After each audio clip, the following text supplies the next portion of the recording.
Și la liceu deja colegii și-au dat seama că am arta asta în sânge de a desena, de a colora, de a fi diferit în partea asta. Și clar că dacă eram bun în asta, nu puteam să excelez foarte mult cu învățat. Adică pentru mine totul se transforma din litere și cifre în imagini. Cam așa vedeam eu lucrurile. Era bibliotecara, venise la mine și zice, vreau din fiecare clasă să iau să dau 2 planșe la cei mai talentați copii din clasă să-mi desenați orice legat de o poveste. Și vine doamna profesoară cu planșa, dita mai planșa, vine care e cel mai talentat. Eu am intrat pe sub bancă, cum ziceam, nu-mi plac chestiile astea. Toată lumea în jurul meu nu s-a auzat decât Gianni, nu exista al doilea nume. Na, ei știau clar, acolo e ăla. Am luat planșa, m-am dus cu ea acasă și stăteam așa și mă gândeam, băi, nu pot să fac pe planșa asta și nu cred că mi-ajunge să fac ceea ce vreau eu. M-am dus, nu mai știu unde, m-am dus și am făcut rost de o planșă cam cât cred că era 0 sau ceva de genul, cât o masă. Am pus planșa aia pe masă și, vă zic sincer, timp de o săptămână am desenat la ea. Mie îmi plăcea foarte mult să lucrez în creion, nu știu de ce, dar așa vedeam lucrurile, alb-negru. Creion, gumă și șters cu degetul să dau adâncimile alea. Și mi zicea la un moment dat, bă, copile, mai ieși afară din casă și lasă, respiră. Că ai timp să faci asta și nu trebuie făcut neapărat acum, mai ales că nu o să câștigi nimic pentru el. No, pentru mine asta era. A, nu câștig? Bun, atunci trebuie să arăt. Au văzut-o și ai mei, tata e unul dintre cei mai mari critici ai mei, niciodată au zis că nu le fac bine, deci tot timpul trebuia să vină să-mi contureze pe lângă sau așa. Și mă duc la școală cu planșa, mă duc la acea doamna profesoară și îi spun, da, doamna, am venit, uite, v-am făcut modelul. Ea știa că aveam o foaie mică. M-am trezit cu un dita mai sulu de hârtie și zic, da, m-a dus aici. Încep de să fac la ea.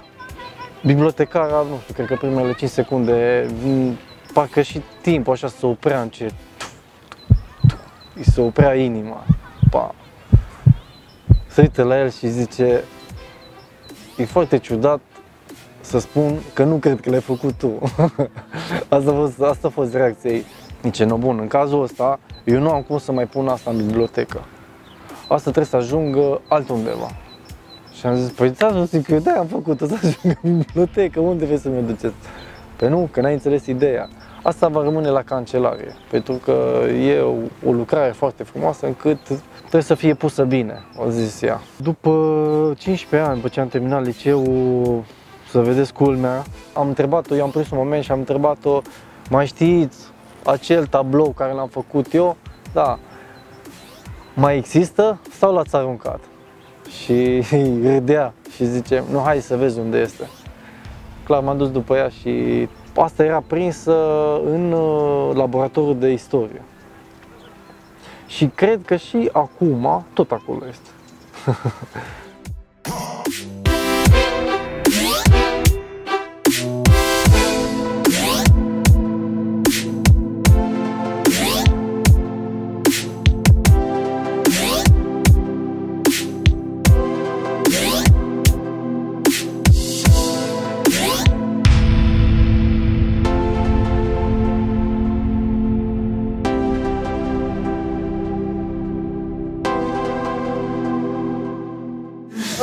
Omul ăsta are o problemă. De azi dimineață nu se poate concentra la tatuaj. Bă, mi-am luat alt telefon și nu mai știu parola la Facebook. Nu. Ce avem de făcut acum? Sună pe clar văzător.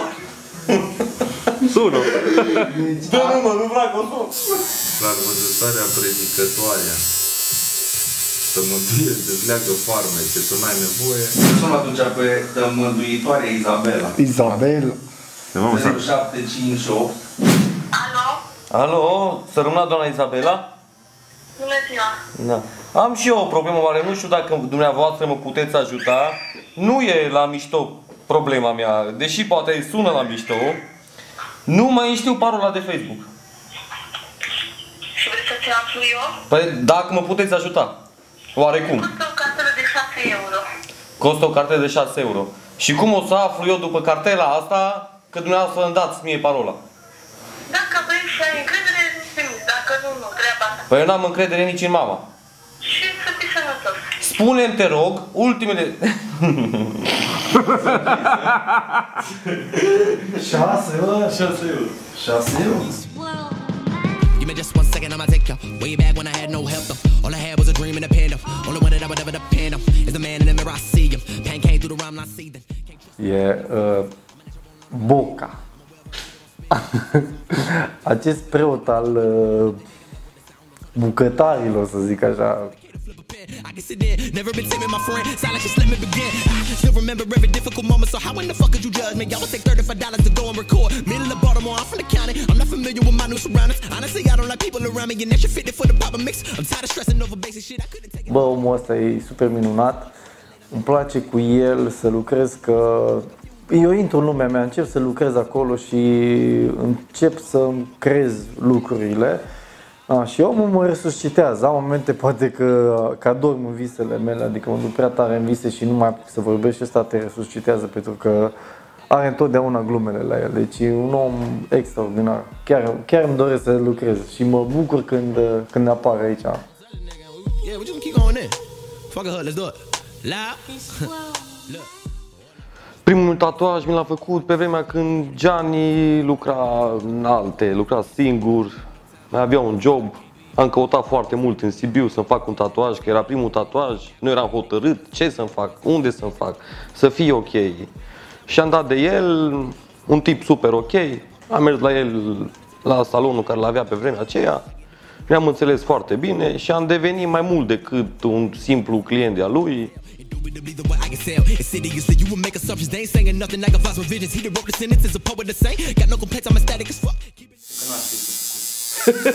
Și luam pe una să zică primele două și făceam un 4. Personal nu o să găsim mijloc. Așa, mă.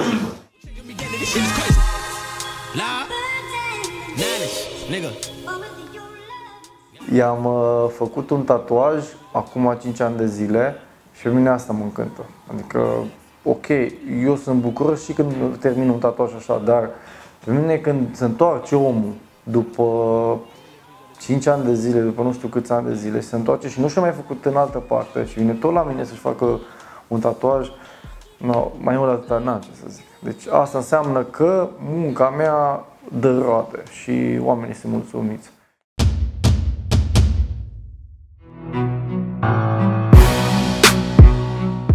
Când mi-am făcut primul tatuaj în 2008 și m-am dus la un prieten, atunci apăruseră mașinile de tatuat și ne-am rugat să-mi facă un tatuaj, un scorpion, care e și zodia mea.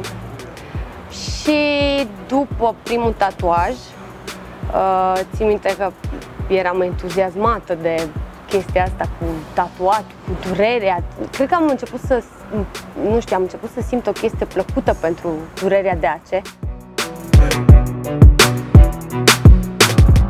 Am crezut că poate fi finalul, adică 2 și suficient. Și cred că după 4 ani de la al doilea tatuaj am cunoscut un prieten și respectivul prieten, fiind prieten cu Gianni, l-am întrebat la cine se tatuează, pentru că vreau să fac și eu ceva. Mi-a recomandat să merg la Gianni, el făcând la el ședințe de tatuat. Am luat legătura cu Gianni și țin minte că primul tatuaj pe care mi l-am făcut e ceva legat de familie. Trebuia să ne vedem într-o seară după ora 6, dacă nu mă înșel, să facem acel tatuaj și în aceea seară era și o gală la care trebuia să participăm. Și cred că în 30 sau 35 de minute a reușit să-mi facă acel tatuaj. Nu o să-l te uit niciodată pentru asta.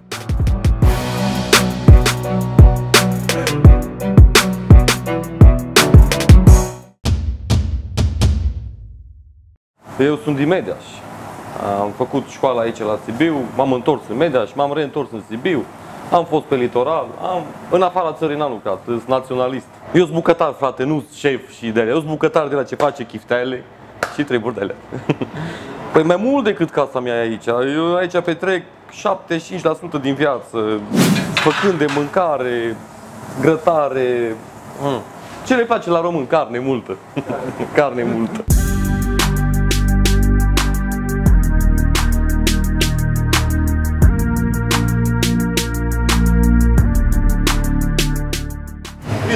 să stau de mâncare acum.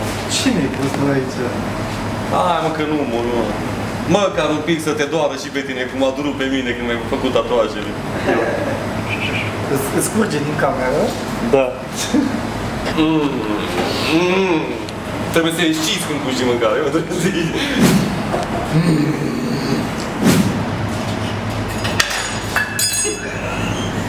Ia să atât, nu. Bă, dacă te mai suna un pic, nu vreau să te vorba.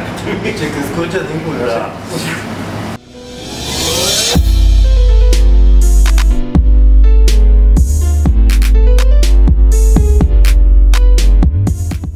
Din păcate, la noi în țară încă nu prea ne înțelege lumea cu tatuajele. Acum, în ultimii 2-3 ani, am mai început să-și dea seama oamenii că nu neapărat trebuie să fim criminali sau interlopi sau alte chestii, dacă avem tatuaje. E unul din puținii oameni, și asta vreau să accentuez, care a înțeles atunci când îi dai cremă la tatuaj și după ce l-ai vindecat, există cremă de hidratare după tatuaj, a înțeles ideea că are nevoie de această cremă. Permanent. Și acum să și văd, deci tatuajele lui nu par bătrâne. Deci cel puțin ăla primul tatuaj de aici, ăla nu pare tatuaj de 5 ani de zile. Pentru că are grijă și dă cu cremă pe ele. Și atunci tatuajele capătă viața. Vindecarea tatuajelor, din punctul meu de vedere, pentru mine decurge foarte ușor. Are și el niște creme speciale care în 3-4 zile ești ca vindecat, nu în totalitate, că practic e o rană. Da, mi le hidratez după fiecare duș, mă epilez pe mâini și la puță, că așa îs băieții. Nu mai erdea!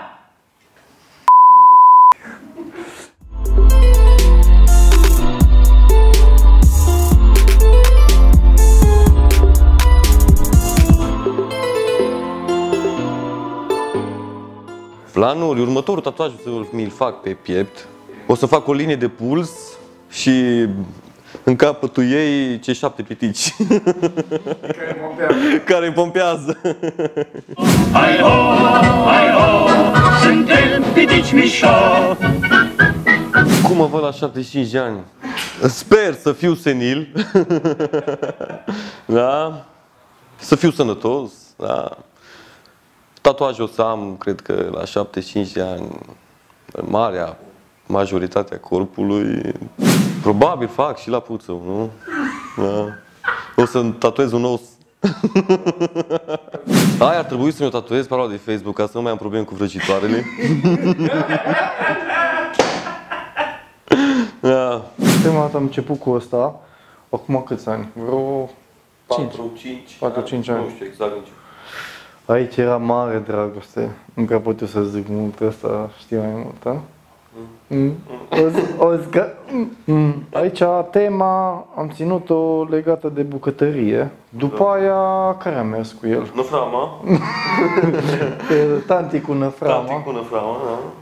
Am făcut câteva avioane aici, că omul are avioane în cap. Deci... Băi, sunt avioane, nu păsărici. Da, când lumea zice că ai păsărici în cap.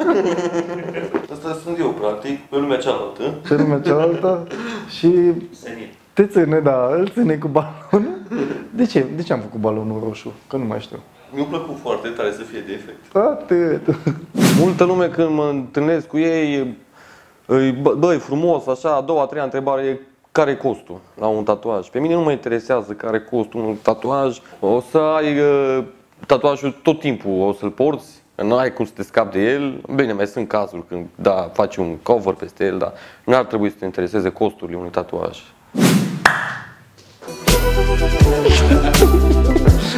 Da, măi. Bă, mersi că ai venit pe la mine.